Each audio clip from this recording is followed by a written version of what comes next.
Jaden Reed was 9, disabled, cheerful, riding his trike home from school. Then two officers stopped him, called him suspicious. 10 minutes later, Jaden was on the pavement bleeding, unconscious, accused of resisting arrest. A crowd watched in horror. Phones captured everything. But what they didn't know was who his father was. Marcus Reed wasn't just any father, he was a Navy SEAL. And when he arrived and saw his son lying still beside a pool of blood, the city had no idea the war that was about to begin. The asphalt shimmered under the late afternoon sun, reflecting the hazy warmth of a world indifferent to the small, determined figure pedaling a custom trike down the sidewalk. Jaden Reed, 9 years old, his small frame a testament to his vibrant spirit despite the physical challenges that bound him to three wheels, hummed a tuneless song. His backpack, adorned with a faded superhero emblem, bounced gently as he navigated the uneven pavement, a faint tremor in his hands betraying the effort it took to propel himself forward. School had let out an hour ago, but Jaden's route home was a winding one, a silent protest against the inaccessible sidewalks that made a direct path impossible. Each turn brought him closer to the comfort of his father's imminent return, a reunion he anticipated with the boundless joy only a child could possess. The world shifted, not with the familiar rumble of a passing truck, but with the sudden, jarring blare of a siren. Jaden's head snapped up, his small heart seizing in his chest. Two police cruisers, their lights strobing in the rearview mirror, boxed him in against the curb. Officer Miller, burly and stern-faced, emerged from the lead vehicle, his hand already resting on his sidearm. Behind him, Officer Jenkins, younger and leaner, mirrored his posture, a flicker of something unreadable in his eyes. "Hey, kid, stop right there," Miller's voice, amplified by the open door of his cruiser, boomed across the quiet street, echoing off the neatly trimmed hedges of suburban homes. Jaden, frozen by the unexpected confrontation, fumbled with his trike's brake, his leg braces clicking against the pedals. He looked up, his wide, innocent eyes, a striking contrast to the fear beginning to bloom within them, searching for understanding. "What's the problem?" Officer's Jaden's voice, thin and reedy, cracked with apprehension. He tried to point to his trike, to the faded accessible vehicle sticker on its frame, but his hand trembled too much. Officer Miller stepped closer, his shadow falling over Jaden. "We've had reports of suspicious activity in the area, a kid matching your description, acting erratically." He eyed the trike, then Jaden's legs, a sneer twisting his lips. "What's wrong with you? Kid, you look like you're trying to bolt." I just got out of school," Jaden stammered, his gaze darting to Jenkins, who remained silent, his expression unreadable. "I'm not doing anything wrong. This is my trike. I can't walk very well." "Don't play dumb with us, boy," Miller growled, his patience clearly wearing thin. He leaned down, his voice dropping to a menacing whisper. "We saw you, swerving, looking like you were casing houses. Now, where are you headed?" Jaden's breath hitched. He wasn't casing anything. He was just trying to avoid the broken pavement. Fear, cold and sharp, pierced through his innocence. He felt a desperate urge to flee, an instinct born from countless childhood's stories of monsters lurking in shadows. He pushed against the pedals, a frantic, desperate attempt to create distance, to escape the suffocating presence of the officers. The trike lurched forward a few inches, a pathetic attempt at escape. "That's it," Miller roared, seizing the handlebars of Jaden's trike. The sudden force spun the trike violently, throwing Jaden off balance, his braced leg caught, and he cried out as he tumbled to the ground, his head striking the asphalt with a sickening thud. The trike clattered beside him, its wheels still spinning aimlessly. A collective gasp rippled through the burgeoning crowd. Neighbors, drawn by the sirens and the raised voices, had begun to gather, their phones already aloft, recording. The digital red eye of a dozen cameras focused on the scene, capturing every brutal, terrifying second. Jaden lay still, his eyes wide and unseeing, a thin trickle of blood appearing from beneath his temple. His small body, so vulnerable, lay sprawled beside his overturned trike, a broken toy cast aside. The officers, initially caught off guard by the boy's sudden collapse, exchanged a quick, furtive glance. Jenkins moved first, nudging Jaden with his foot. "Hey, kid, wake up. Stop faking," Miller, realizing the gravity of the situation, immediately shifted into damage control mode. "He lunged at us, tried to resist arrest. He was a threat."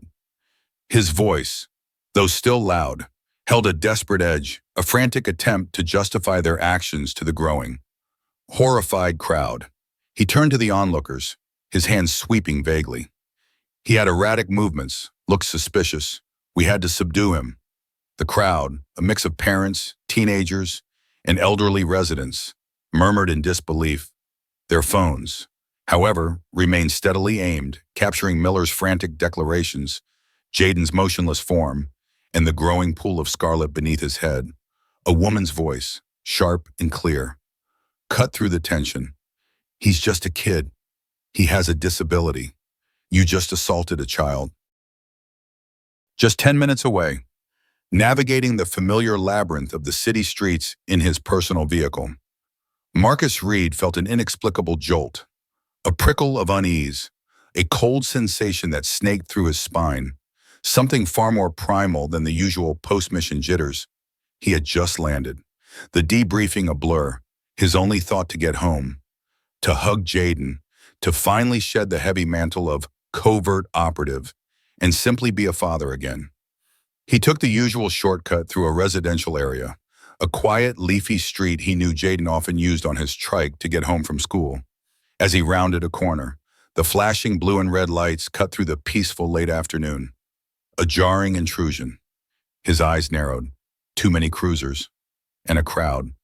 Then he saw it, the distinctive, bright blue trike, lying on its side, and a small, still form on the pavement beside it. Marcus's heart stopped. The world around him faded into a muted, distorted haze. His hands clenched on the steering wheel, knuckles white. No, it couldn't be. Not Jaden, not his son. He slammed on the brakes, the tires squealing in protest, the sudden stop jarring him forward. Before the vehicle had fully settled, he was out, his ex-SEAL training kicking in, a lethal combination of speed and precision. Every sense screamed, every fiber of his being focused on that still form. He pushed through the gathering onlookers, their faces a mixture of shock and disgust, their murmurs a dull roar. He didn't hear their warnings, their pleas for him to be careful. He only saw Jaden. The air thickened, growing heavy with unspoken dread. Marcus's gaze swept over the scene, the two officers, their faces flushed, their postures defensive, the growing crowd, their phones held high, their collective outrage a palpable force. And then, his eyes locked onto Jaden, his son, lying there, unmoving, a dark stain blossoming on the asphalt beside his head. A primal scream tore through Marcus's throat, though it was muffled by the sheer, overwhelming wave of grief and fury that crashed over him. This wasn't a mission.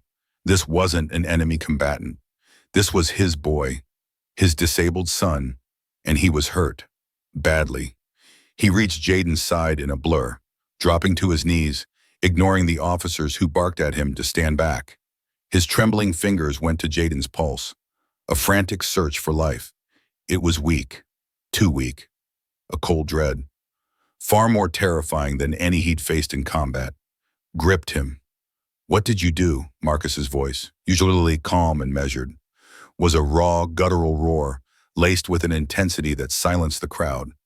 He looked up, his eyes, usually warm and comforting, now burning with an incandescent rage. They fixed on Miller and Jenkins, two uniformed figures suddenly appearing very small, very vulnerable under the weight of his furious gaze.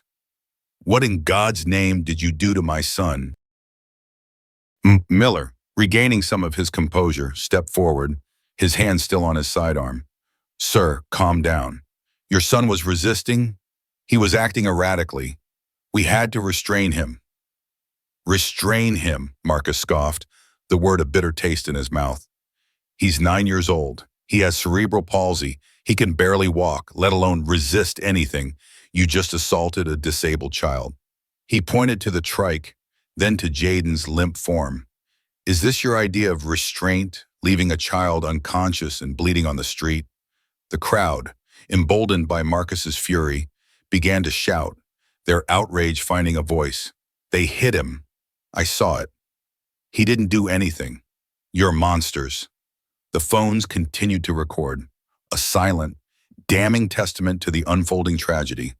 Marcus didn't hear them. His focus was solely on Jaden, his hand cradling his son's still face. The rage that simmered beneath his calm exterior, a force forged in years of disciplined violence and controlled aggression, began to stir, threatening to break free, but he held it in check. Not yet. First, Jaden. He looked up at the officers, his eyes promising a reckoning that went far beyond mere words. The silence that had initially fallen over the scene, broken only by Jaden's faint cry, was now shattered by Marcus's demand for answers. And the city, unaware of the sleeping giant it had just awakened, was about to witness a confrontation that would rip open the fabric of its perceived peace.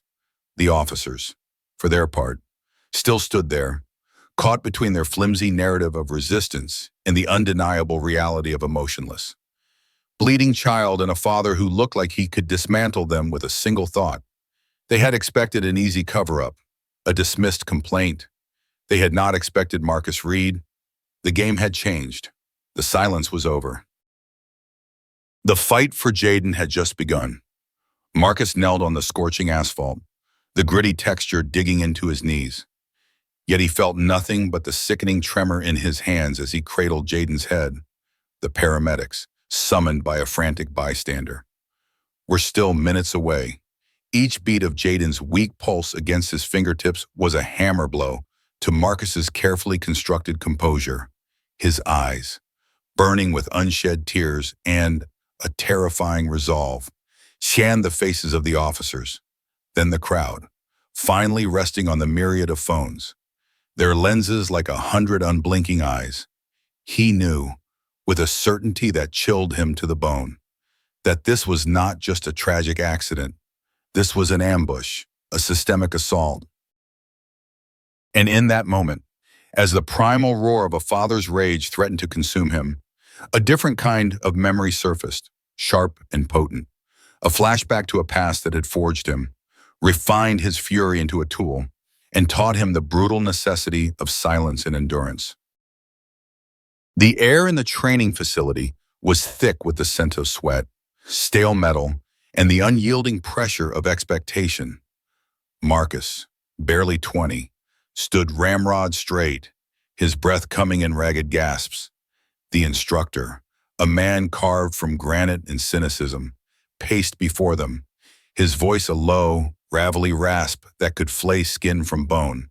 You think you're tough. You think you're ready, he sneered, his gaze sweeping over the exhausted recruits. You're nothing. You're clay. And we're going to break you down, piece by piece, until all that's left is what we need, until you learn to control that raw, untamed fury that makes you human. Because out there, he gestured vaguely toward the world beyond the concrete walls. Out there, your anger is a weakness. It gets you killed. Or worse, it gets your brothers killed. Marcus remembered the searing humiliation of that first real field exercise.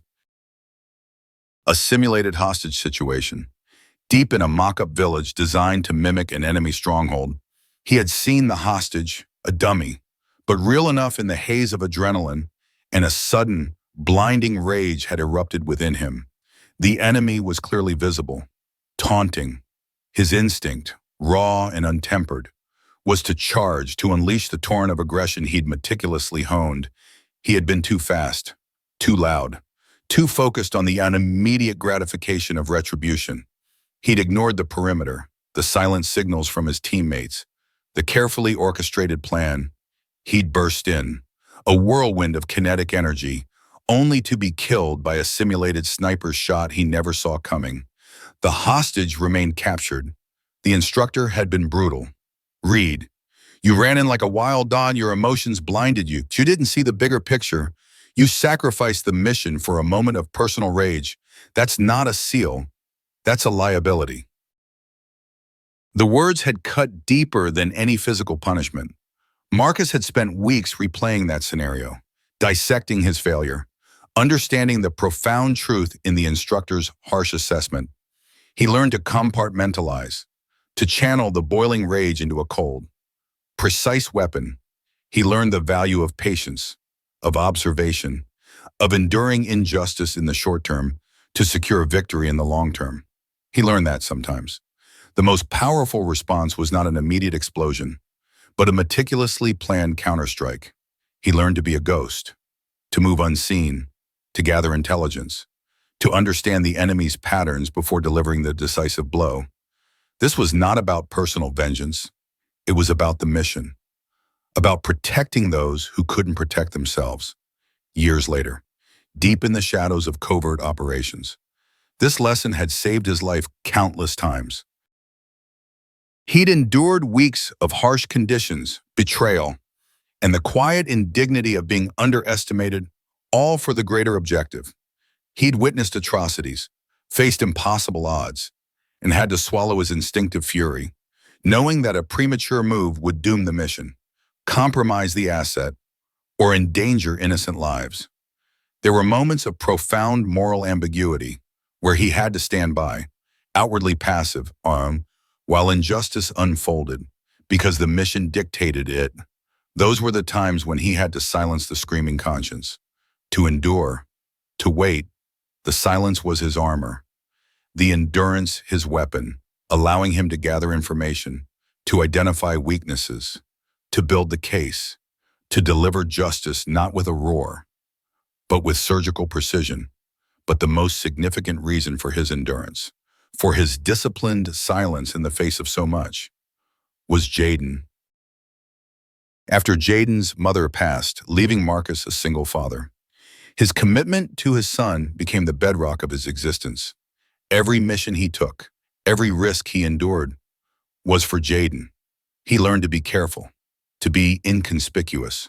A man like Marcus, a black SEAL operating in a world that often failed to see beyond skin color, understood the systemic biases that existed.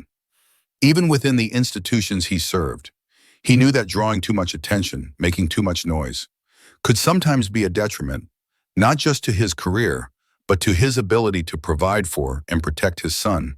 He had chosen to live a life of quiet effectiveness, of strategic withdrawal when necessary, of weathering the storm to ensure Jaden's stability and future. He had endured bureaucratic slights, subtle dismissals, and the unspoken racial undertones that sometimes permeated his world, because the mission, his personal mission of fatherhood, was paramount.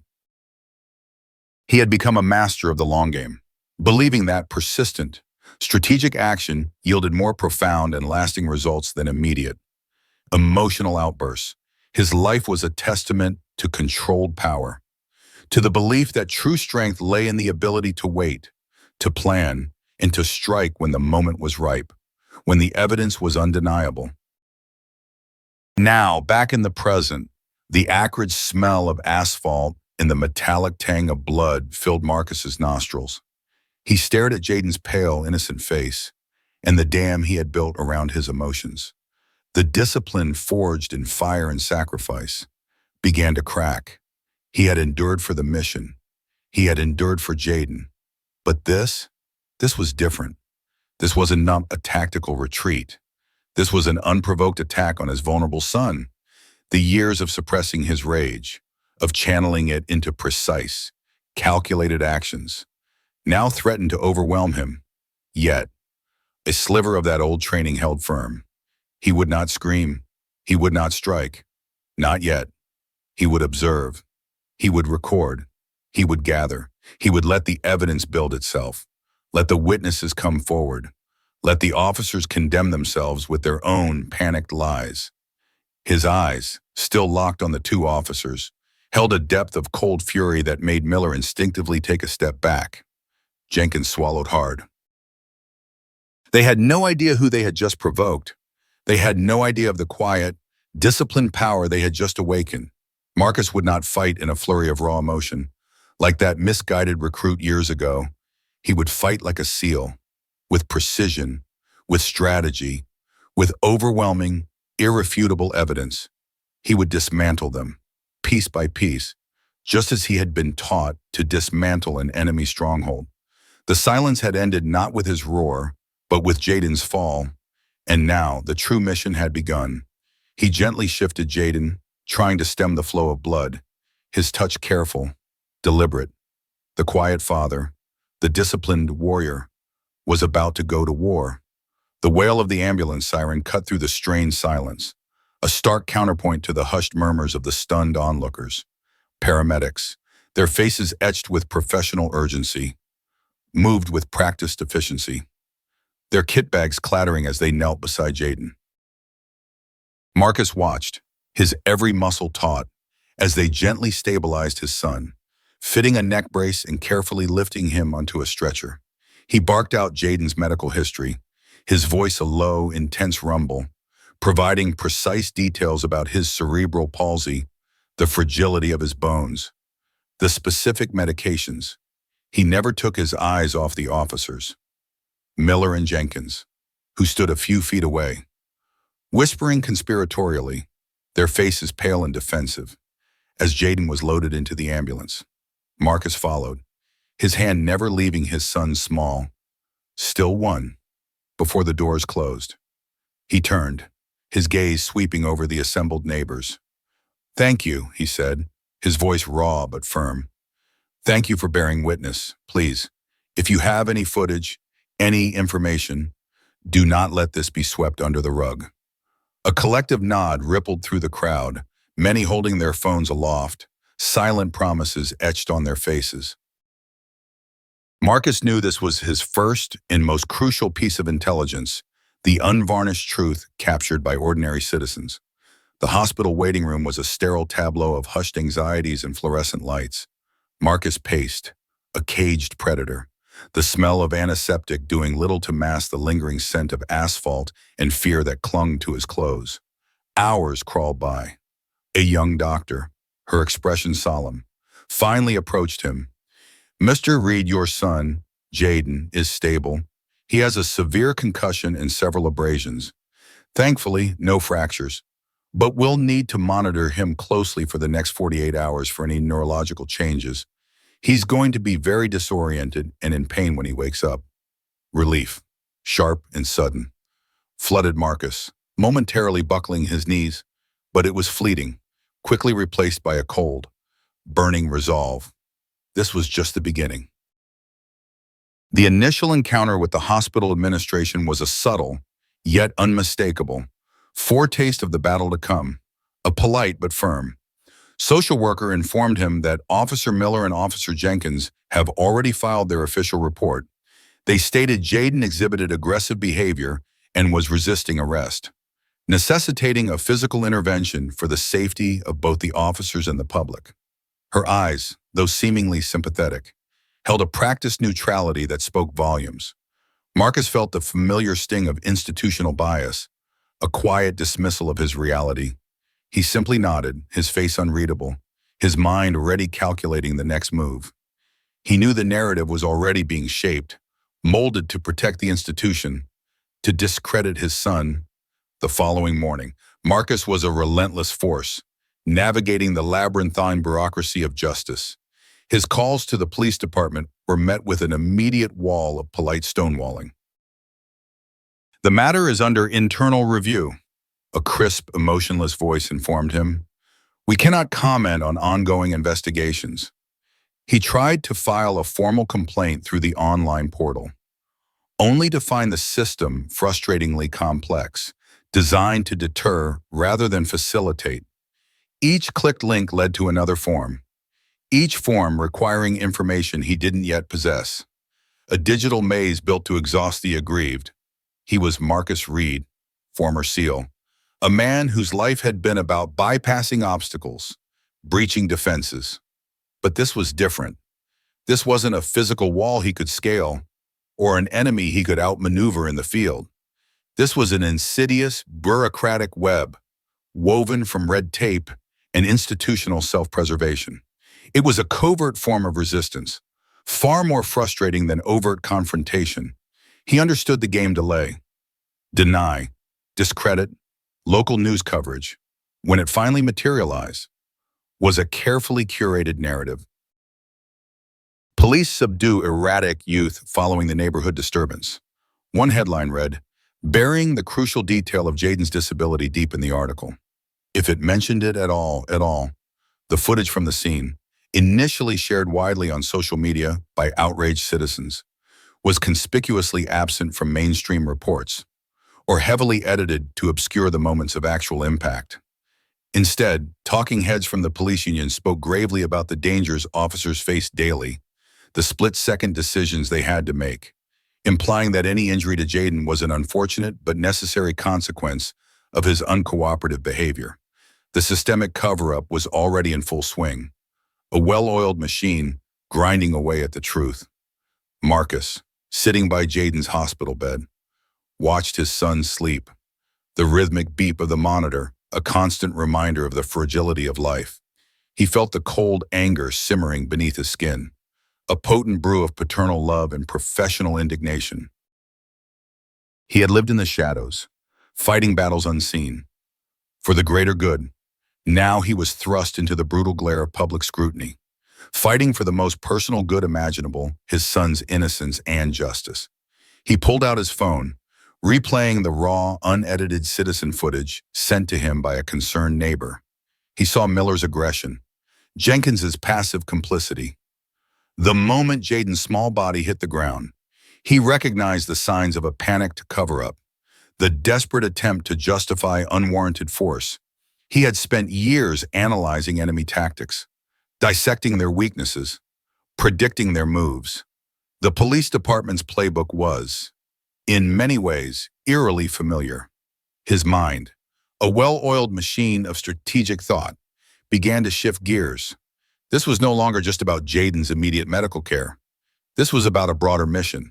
He understood that relying on the existing system to deliver justice would be like asking the wolf to guard the sheep. He would have to build his own case, assemble his own evidence, and expose the truth through channels external to the corrupted official narrative. He meticulously compiled a list of everyone who had sent him footage or reached out with messages of support.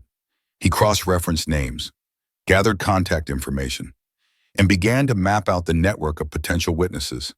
He knew the power of verifiable facts, of irrefutable evidence. The internal review would go nowhere without external pressure. The carefully constructed narrative of the police department would only crumble under the weight of overwhelming, undeniable truth.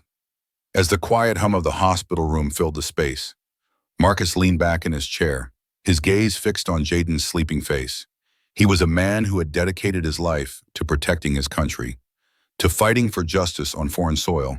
Now, that fight had come home, and he would not, could not, fail. The silence and endurance he had mastered were about to give way to a different kind of strength, the unwavering resolve of a father, armed with the truth and the skills of a warrior, ready to expose a system that sought to victimize the vulnerable and silence dissent. This was not a quick raid, but a long, drawn-out siege. And Marcus Reed was prepared for war. The sterile quiet of Jaden's hospital room pressed in on Marcus, a deceptive calm that belied the storm raging within him.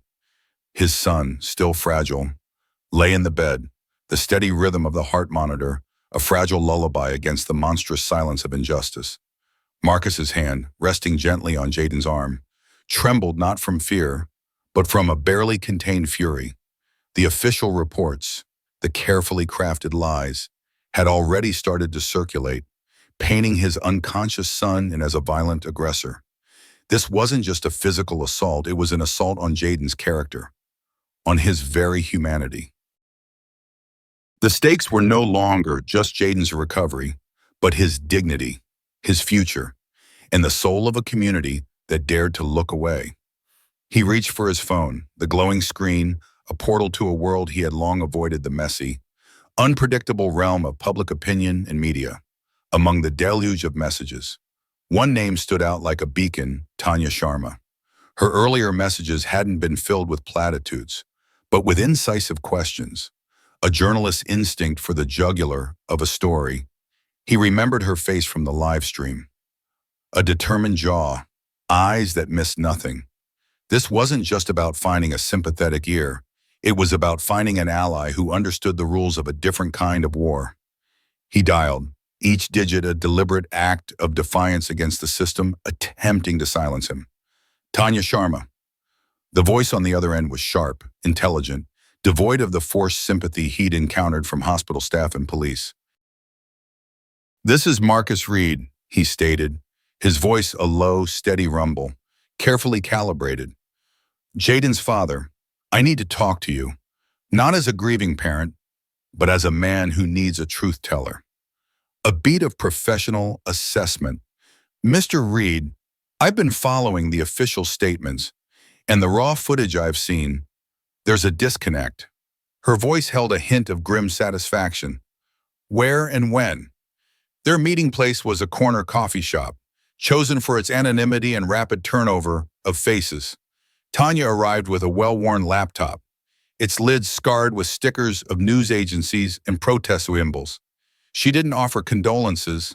Instead, her eyes, sharp and assessing, met his with a directness that Marcus appreciated. "They're already running interference," she began. Without preamble, "The police union is circling the wagons. Officer Miller is spinning a yarn about a threat assessment and necessary force. Jenkins is backing him up." It's the standard script for a civilian complaint. Marcus nodded, his expression unreadable. "I anticipated it, but the crowd, they were recording. And the department will label it unreliable, emotionally biased, possibly doctored footage," Tanya countered, pulling up articles on her laptop, examples of similar cases where civilian testimony was systematically discredited. "They'll claim it's a misunderstanding, a tragic accident. The city solicitor will ensure liability is minimized. This isn't just about two rogue cops. Mr. Reed, this is about institutional self-preservation. They will bury this story under a mountain of paperwork and PR if you let them." "I have no intention of letting them," Marcus stated, his voice a quiet intensity that made Tanya lean forward. Her professional curiosity piqued. He then laid out his plan, not a desperate plea, but a strategic blueprint. He spoke of collecting every single piece of civilian footage, cross-referencing timestamps, meticulously building an irrefutable timeline. He described his intent to compile comprehensive dossiers on both officers, searching for patterns, past complaints, any thread that could unravel their carefully constructed facade. He outlined the necessity of activating a community network, not for chaotic protest, but for systematic information gathering, for coordinated public awareness campaigns. Tanya listened, her initial skepticism melting into a reluctant admiration. "You're talking about a counterintelligence operation, Mr. Reed," she finally said, her voice laced with surprise. "A full-scale information war. I'm talking about getting justice for my son," Marcus corrected, his eyes burning with an incandescent focus, "and exposing a system that believes it's untouchable." Their collaboration marked the true genesis of the resistance. Tanya, with her journalistic acumen and access to media channels, became Marcus's strategic communications officer. She advised him on how to disseminate information for maximum impact, how to frame the narrative to circumvent police spin, and how to rally public support without descending into mere emotional outcry. She began her own discreet inquiries, reaching out to civil rights organizations, a few trusted legal minds, and even former police officers disillusioned with the department's ingrained corruption. The most electrifying breakthrough came from an unexpected source, a hushed message on a local online forum for parents of children with disabilities. A mother. Her screen name Hope for Change had seen Jaden's story. Her own son, also using a trike due to mobility issues, had been stopped by officers Miller and Jenkins months prior. Her message detailed a chillingly similar encounter. Less violent, but equally terrifying. She had a dash cam video from her car. Marcus and Tanya met hope for change in a quiet park, the air thick with unspoken fear and shared indignation. As the mother nervously handed over a USB drive, Marcus felt a cold dread settle in his stomach as he watched the footage. There they were, Miller and Jenkins, harassing a disabled child on a trike, their faces already etched with the same casual cruelty he had witnessed on his own son's street. The earlier incident hadn't escalated to physical violence, but it laid bare a chilling pattern, a deliberate targeting of the most vulnerable. This wasn't an isolated incident. It was a systemic abuse of power, a pre-existing bias. The dashcam video was not just evidence, it was the missing link, proving that this was not a tragic error, but a calculated behavior. This crucial piece of evidence, the raw civilian footage, the damning dashcam video, and Tanya's burgeoning network of contacts became the immovable bedrock of Marcus's counter-narrative. He instructed Tanya to meticulously curate the most damning clips, to synchronize them, adding timestamps and clear contextual annotations. This wasn't just about showing, it was about proving intent, demonstrating a pattern of abuse simultaneously. Marcus activated his own, deeper network, not of operators for direct action, but of former military intelligence analysts, digital forensic experts, and even a retired federal investigator he'd worked with in his covert past. These were individuals who understood the art of building an unassailable case from fragments of data. They advised him on data integrity, securing digital evidence, and the legal nuances of presenting such a formidable body of evidence. His life in the shadows, his disciplined approach to information, now converged on a single, personal mission: justice for Jaden. The local police department, still shrouded in their veil of institutional arrogance, continued their stonewalling. They issued bland, dismissive statements about ongoing internal review and urged the public not to prejudge. But outside their carefully constructed bubble, a quiet storm was gathering strength. Tanya, with Marcus's approval, began to strategically leak carefully vetted snippets of the citizen footage, just enough to keep the story alive, to fan the flames of public curiosity without giving the department a clear target to attack. She planted questions with other journalists, forcing them to address the glaring inconsistencies in the official narrative. The first ripple effect was palpable. A local news station, initially parroting the police department's narrative, was forced to run a short, uncomfortable segment questioning the official report, citing newly surfaced eyewitness accounts and video evidence. Online forums exploded. Petitions demanding accountability, once scattered and ignored, began to gain undeniable traction. The public, initially swayed by the authoritative tone of the police, began to question, to demand more. Marcus, sitting by Jaden's side as his son finally stirred, his eyelids fluttering like fragile butterflies, felt a surge of grim satisfaction. "Hey, buddy," he whispered, his voice thick with raw emotion. Jaden blinked, his eyes unfocused, then slowly registered his father's face. A faint, almost imperceptible smile touched his pale lips. "Dad," he mumbled, his voice a fragile rasp. "I'm here, son," Marcus replied, squeezing his hand gently, a silent promise. "And I'm not going anywhere. This is just the beginning." The officers, still insulated by the department's protective embrace, were completely unaware of the meticulous groundwork being laid.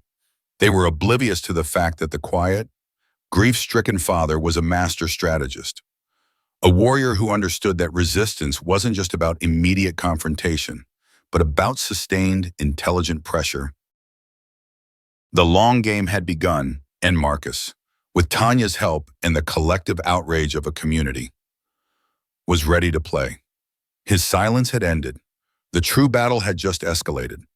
The city council chambers crackled with an unprecedented tension, packed to the rafters with an outraged public and a hungry media scrum. This was no ordinary meeting. It was a crucible for truth. Front and center, rigid and defensive, sat Chief Thompson, the city lawyer, and officers Miller and Jenkins, their expressions carefully neutral, projecting an air of unassailable authority. They believed their carefully constructed narrative would prevail. Marcus Reed, impeccably dressed, sat beside Tanya in the front row, his posture radiating a quiet power. Years of covert operations had honed his ability to control emotion, to project unwavering resolve. His briefcase, holding the meticulously assembled truth, was his weapon. Chief Thompson began, his voice practiced and smooth, echoing the official police report. He spun a tale of challenging situations, uncooperative individuals, and necessary force, painting Miller and Jenkins as decorated officers making difficult, split-second decisions. The city council then projected blurred, edited stills from what they claimed was official body cam footage, designed to show Jaden swerving erratically and officers approaching cautiously, conveniently omitting the violent confrontation. It was a calculated deception, designed to pacify and confuse. Then, Marcus rose, his voice, though low, cut through the buzzing room, resonating with undeniable authority. "Thank you, Chief Thompson, members of the council. I am Marcus Reed, Jaden's father, and I am here to present the truth that your department has conveniently omitted." He signaled Tanya, who connected her laptop to the large screen. The room fell silent. Tanya launched the first compilation. The screen exploded with crisp, unedited reality. First, the dashcam footage from Hope for Change showed Miller and Jenkins, months prior, aggressively accosting another disabled child on a trike. A ripple of gasps swept through the council. This wasn't an accident, it was a pattern. Next, a mosaic of synchronized civilian cell phone footage filled the screen. It showed Jaden, pedaling slowly and carefully, not erratically. It showed the officers boxing him in. It showed Miller's immediate, aggressive posture, his hand on his sidearm. Then, the damning, visceral moment, Miller seizing the handlebars, the trike violently twisting, Jaden's small, vulnerable body crashing to the asphalt, the sickening thud as his head struck the ground, and then the unmistakable, blossoming stain of blood. Officer Miller's panicked, desperate shout, "He lunged at us! He was a threat!" was captured in chilling clarity, immediately followed by the image of Jaden lying motionless. A stark, irrefutable contradiction. The silence was deafening, thick with the weight of shattered lies. Chief Thompson's face was ashen. The city lawyer frantically whispered to Miller and Jenkins, whose carefully constructed composure had finally crumbled. Miller's jaw was clenched. Jenkins stared blankly at the screen, their faces stripped bare of pretense. Marcus returned to the podium, his voice a low, dangerous rumble, yet still controlled. "This is not an isolated incident. This is a pattern. My son, a child with a disability, was targeted, and your department attempted to bury the truth, to discredit the community, to protect its own at the expense of an innocent child." He looked directly at Chief Thompson. "Your officers' actions were an unprovoked assault. Your department's narrative is a fabrication. And the trust between this community and its police force has been irrevocably broken." Empowered by the irrefutable evidence, a stream of community members came forward, each testimony adding another thread to the unraveling tapestry of police deception. A mother described how Miller had aggressively questioned her disabled son. An elderly man recounted Jaden's gentle nature. A young woman shared how she'd seen the officers laughing, looking bored. Just before the attack, the media at the back surged, their cameras flashing, capturing the raw outrage and the undeniable truth. The officers, stripped bare, visibly wilted. The carefully constructed facade of the police department was cracking. The truth, meticulously gathered and powerfully presented, had struck its first devastating blow. The city council chambers, which moments before had been a crucible of lies, now became an arena of undeniable truth. The public, initially stunned into silence by the damning footage, erupted. A cacophony of shouts, cries, and indignant demands for justice filled the air. reverberating off the polished walls. Arrest them. Monsters. Accountability. Now. The carefully constructed decorum of the proceedings shattered under the weight of collective outrage. Chief Thompson, once stoic, now looked visibly shaken, his face pale and etched with something akin to fear. He exchanged frantic whispers with the city's legal counsel, whose earlier confidence had evaporated, replaced by a desperate, hurried consultation. Officers Miller and Jenkins, stripped bare by the irrefutable evidence, no longer held their defiant postures.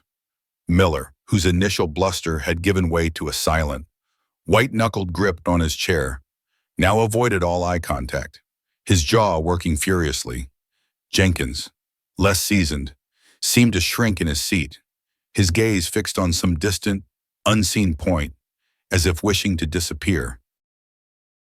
The council members, caught between their allegiance to the police department and the overwhelming force of public opinion, shifted uncomfortably.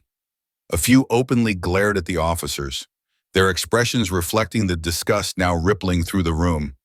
The sheer volume of undeniable visual evidence, coupled with the pattern of behavior exposed by Hope for Change's dashcam footage, had rendered the department's official narrative not just questionable, but a blatant, indefensible lie. Video evidence, especially from civilian sources, often serves as an unbiased witness, effectively supporting claims of police misconduct and putting pressure on legal systems to act. Before the council could even attempt to regain control, a woman from the audience, her voice raw with emotion, screamed, "They targeted my son too. He's also in a wheelchair. They said he was suspicious." Her outburst unleashed a torrent of similar claims from other parents and community members, accounts of subtle harassment, dismissive attitudes, and unwarranted stops directed at individuals with disabilities or those from marginalized communities. The systematic nature of the abuse, hinted at by Marcus's evidence, was now being openly confirmed by a chorus of voices. The perceived safety and neutrality of law enforcement had been exposed as a dangerous illusion for a significant portion of the population. Amidst the chaos, a single, decisive voice cut through the din. "Chief Thompson, what action will you take immediately?" It was Councilwoman Anya Sharma, a fierce advocate for civil rights, her voice ringing with authority. She had been a quiet supporter of Marcus and Tanya's efforts, providing strategic advice behind the scenes. Thompson, visibly sweating, stammered, We will launch a full and transparent internal investigation. Both officers will be placed on administrative leave pending the outcome." A chorus of derision met his words. Too little, too late. That's a cover-up. The public knew that administrative leave often meant a paid vacation, and internal investigation, a prolonged burial of the truth.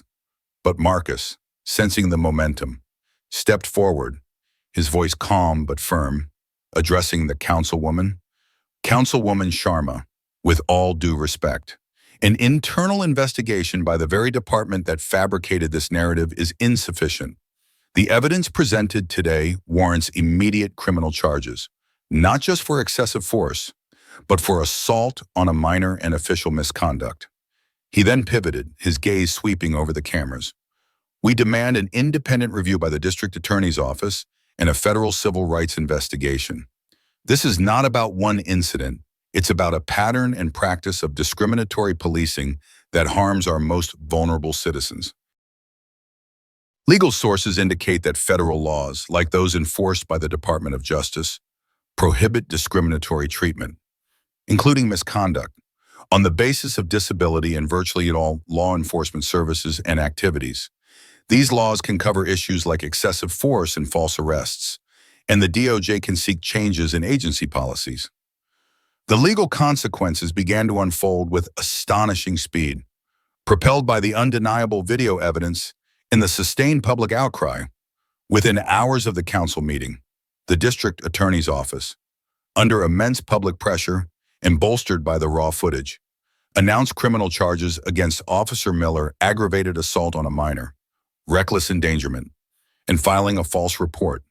Officer Jenkins was charged with obstruction of justice and accessory to assault for backing Miller's fabricated story. The dash cam footage, showing their prior harassment of a disabled child, established a damning pattern of behavior, which is crucial for proving intent. The arrests, broadcast live across local news channels, sent shockwaves through the police department. It was a rare instance of immediate accountability. Body cam footage, when available and unedited, was a powerful tool for proving police misconduct and holding officers accountable. This type of clear evidence can even lead to quick settlements or convictions. As seen in other landmark cases involving police misconduct, the community's response was immediate and overwhelming. Vigils were held outside the hospital where Jayden was recovering, candles flickering against the encroaching darkness. Rallies demanding systemic police reform erupted across the city, organized by a coalition of civil rights groups, disability advocates, and enraged citizens. Justice for Jayden became a rallying cry, spray-painted on walls, emblazoned on protest signs, and chanted in unison. The movement gained traction on social media, with the unedited videos going viral, amplifying the truth far beyond the reach of local news. Discussions about police interaction with individuals with disabilities and the need for better training surged. Many police departments lack sufficient training in how to identify, interact with, and accommodate people with disabilities, and this can lead to unnecessary use of force. The police department, reeling from the scandal, attempted damage control. Chief Thompson issued a public apology, acknowledging failures in training and oversight, and promising a comprehensive review of all use of force policies, especially those involving individuals with disabilities. He announced mandatory retraining programs focusing on de-escalation tactics and disability awareness, mirroring recommendations from national advocacy groups. However, the apology felt hollow to a community that had seen its trust so grievously betrayed. The Union for Police Officers, typically a formidable shield against accountability, found itself on shaky ground. Public support for the officers plummeted, leaving the union struggling to defend the indefensible. Donations to their legal defense fund dried up. The sheer weight of the video evidence, showing a clear disparity between official reports and reality, became insurmountable. Beyond the immediate arrests, the incident sparked a broader conversation within the city about systemic racism and ableism within law enforcement. Community leaders, emboldened by Marcus's unwavering stance, demanded not just individual accountability, but structural changes. They called for increased civilian oversight of the police department, independent review boards with subpoena power, and a reallocation of police funding towards community-based mental health and disability support services.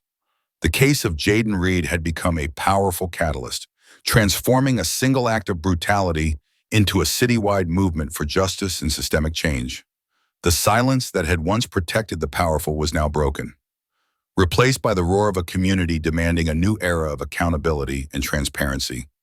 The fight was far from over, but a significant victory had been achieved, and the path forward, though challenging, was now illuminated by the light of truth. Jayden, though still fragile, was coloring a superhero in his hospital bed, his trike a silent testament to his resilience.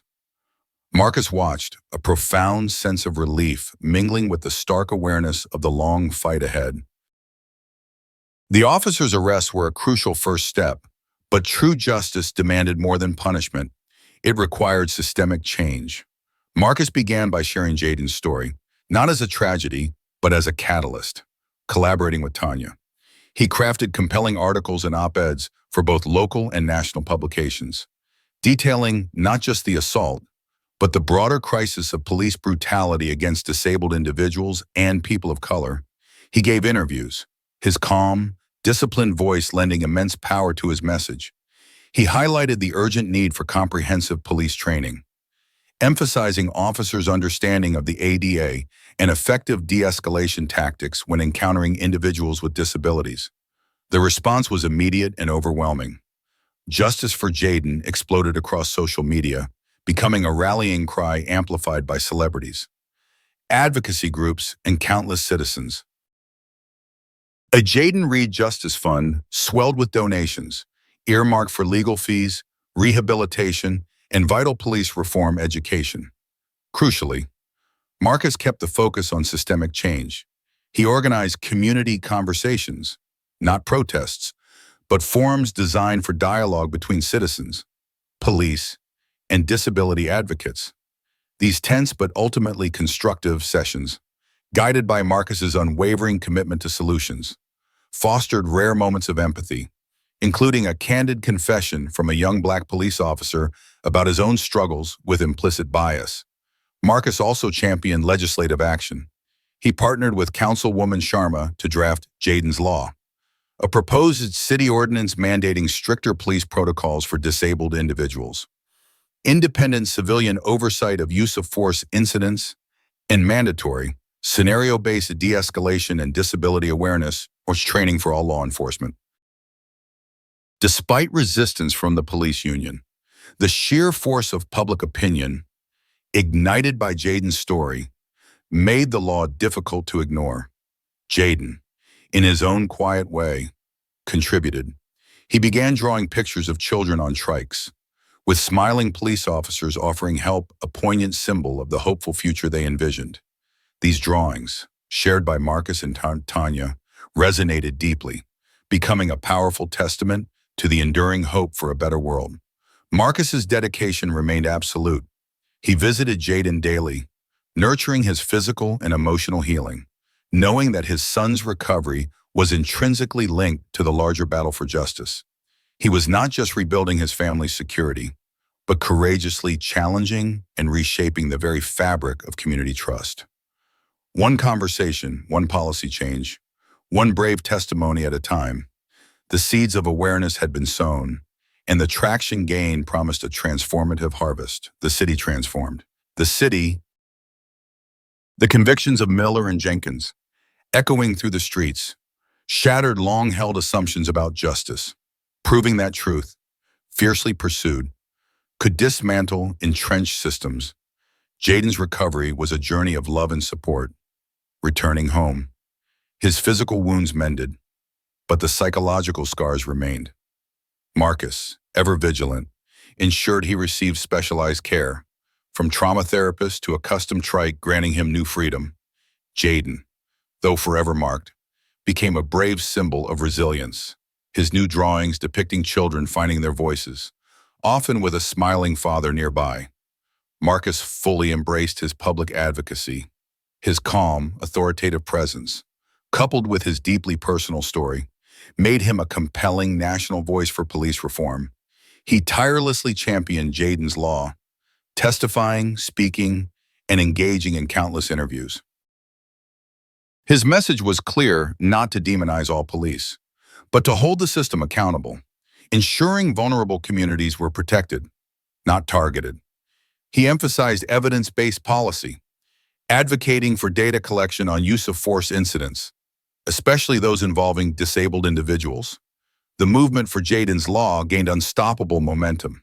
The damning video, Marcus's unwavering advocacy, and the grassroots efforts of Tanya and Hope for Change proved insurmountable. After months of intense debate, the city council, under immense public pressure and guided by Councilwoman Sharma, overwhelmingly passed Jaden's Law. This landmark victory mandated independent review boards for use of force incidents. With subpoena power and civilian representation, it funded continuous, immersive de-escalation training for all officers, specifically covering interactions with individuals with disabilities, mental health crises, and diverse cultural backgrounds. It also established community outreach programs to rebuild trust and enshrined explicit legal protections for disabled individuals during police encounters. It was a tangible step towards a more just, equitable policing model, a direct consequence of Jaden's ordeal and Marcus's fight. The conviction served as a stark warning nationwide. Police departments quietly circulated memos, emphasizing stricter adherence to use of force policies, particularly with vulnerable populations. The case became a standard training module, a cautionary tale about civilian oversight and accountability. Progressive chiefs began proactively implementing similar reforms. The community, once fractured, began a slow, arduous process of healing.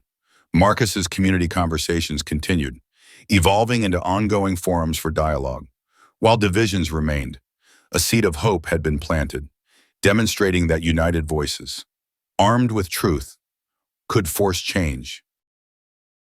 In a poignant park ceremony, a sculpture was unveiled, a child on a trike, a protective hand gently covering theirs. The plaque read, "For Jaden Reed, and for all those who bravely seek justice." Marcus, beside a beaming Jaden, spoke of vigilance, earned justice, and a continuing fight for a future where every citizen, regardless of background or ability, could live safely and without fear. His emotionally charged message echoed, cementing the truth's power to transform, heal, and inspire.